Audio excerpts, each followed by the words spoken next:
দেশের এই পরিস্থিতি হিসাবে, স্বাধীন দেশের নাগরিক হিসাবে আমার এই কথাগুলো তুলে ধরা দরকার আমার মনে হলো, তাই আপনাদের সঙ্গে শেয়ার করলাম। আমি হাঙ্গেরিতে একটা ইয়াসা লাইসেন্সে পাইলট শিক্ষার্থী, আমি এখানে পড়াশোনা করি ইয়াসা লাইসেন্সে। তো আমি আজকে বাধ্য হয়ে আমার দেশ নিয়ে কিছু কথা বলতে আসলাম। সবচেয়ে বড় কথা, আমি আমার দেশ নিয়ে কথা বলবো আমার বিএনপির মতাদর্শের জেনজি ভাইদের জন্য, আমার জামাত মতাদর্শের জেনজি ভাইদের জন্য, আওয়ামী লীগ মতাদর্শের জেনজি ভাইদের জন্য এবং আমার দেশের মতাদর্শের জেনজি ভাইদের জন্য। আমি হাত জোর করছি, প্লিজ দেশটারে আর ধ্বংস করেন না, প্লিজ। দেশটা শেষ করে দিছেন একদম আপনারা। আপনি সব মতাদর্শের ভাইদের জন্য আমি অনুরোধ করবো 2 হাত জোরে। সকালবেলায় আমার বন্ধু ইলিয়াস আমাকে দেখালো কয়েকটা ইন্টারন্যাশনাল নিউজের, মানে ইন্টারন্যাশনাল পত্রিকার নিউজ। কল্পনা সকালবেলায় আমি বলছে, ভাই তোর দেশের কি অবস্থা এই দেখ।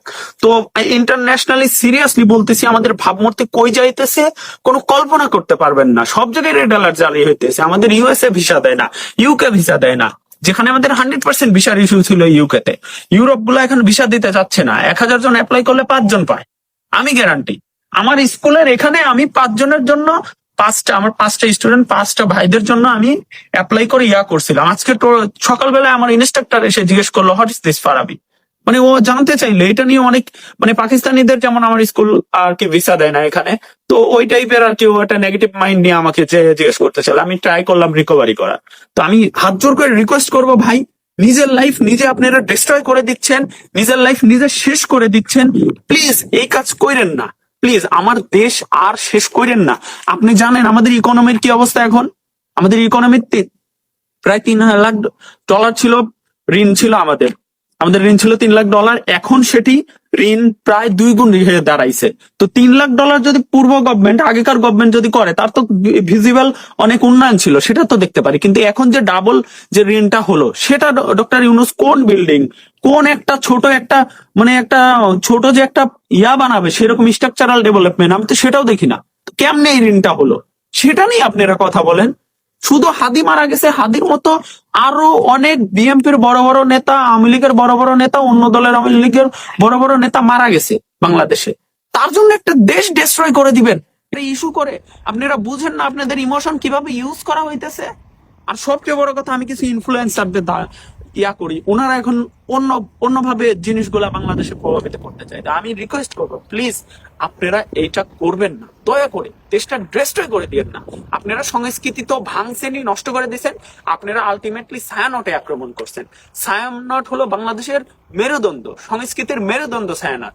আপনারা দেখছেন কখনো যে শিল্পী নাচে, যে শিল্পী গান গায়, যে শিল্পী অভিনয় করে, সে কারো ক্ষতি করে না? ক্ষতি আপনারা অন্য মত কেউ পোষণ করলে তার উপর চাপায় দেন, তারে আক্রমণ করেন। এভাবে একটা দেশ আগাতে পারে না। ঠিক পাকিস্তানিরা যে আচরণ করে আপনারা তাই করেন। আর আমি থ্যাঙ্কফুলি, আমি ইন্ডিয়াকে ধন্যবাদ জানাচ্ছি, বাধ্য হচ্ছি এই জন্য। আপনি তো এখন বলবেন যে আমি ইন্ডিয়ার রয়ের এজেন্ট এই সেই, কিন্তু ইন্ডিয়াকে আমি ধন্যবাদ জানাচ্ছি এই জন্য যে একটা ইন্ডিয়ার 4টা দূতাবাসী আপনারা আক্রমণ করছেন ডিরেক্ট। একটা দেশের, পৃথিবীর 4র্থ ক্ষমতাধর দেশ, তারে আক্রমণ করছেন 4টা দূতাবাসে। এখনো সেই দেশ আপনার বিরুদ্ধে যুদ্ধ ঘোষণা করে নাই। আলটিমেটলি আপনারা চানও তাই যুদ্ধের জন্য, কিন্তু আলটিমেটলি আপনারা আপনাদের কেরিয়ার সম্বন্ধে কোনো ধারণাই নাই যে 5 মিনিট লাগবে আপনাদের করতে। ভাই আমি ইন্ডিয়াকে ধন্যবাদ জানাই যে তারা ধৈর্য সহকারে এখনো বাংলাদেশের মানুষকে হজম করছে। আমি সত্যি ধন্যবাদ জানাই। এটাই প্রকৃত বন্ধুত্বের পরিচয়। আমি ইন্ডিয়া মত চাই না, আমি ইন্ডিয়ার আধিপত্য চাই না, আমার দেশে পাকিস্তানের আধিপত্য চাই না, কিন্তু আমার দেশের স্বার্থ চাই। আর আপনি যদি দেশপ্রেমিক হন, দেশে ভালোবাসেন, নিজের কেরিয়ার ডেভেলপ করেন, স্কুলগুলাতে আসেন, ভালো ভালো স্কুলগুলোয় পড়াশোনা করেন, দেশের জন্য মেধাকে কাজে লাগান, দেশে বিজনেস তৈরি করেন, জায়গা তৈরি করেন, ইকোনমি কিভাবে ডেভেলপ হয় সেই চিন্তা করেন। আমার কথা, আমার বাঙালি ভাইরা পৃথিবীতে ছড়াই যাবে, বিভিন্ন স্কুলগুলা দখল করবে, বিভিন্ন মাল্টি কালচার বড় বড় সব কোম্পানিতে তারা বড় বড় পজিশনে থাকবে, তারা ইকোনমিক ডেভেলপ করবে, তারা পুরো পৃথিবীতে ছড়াই দিবে, তাদের সুনাম থাকবে অনেক ভালো।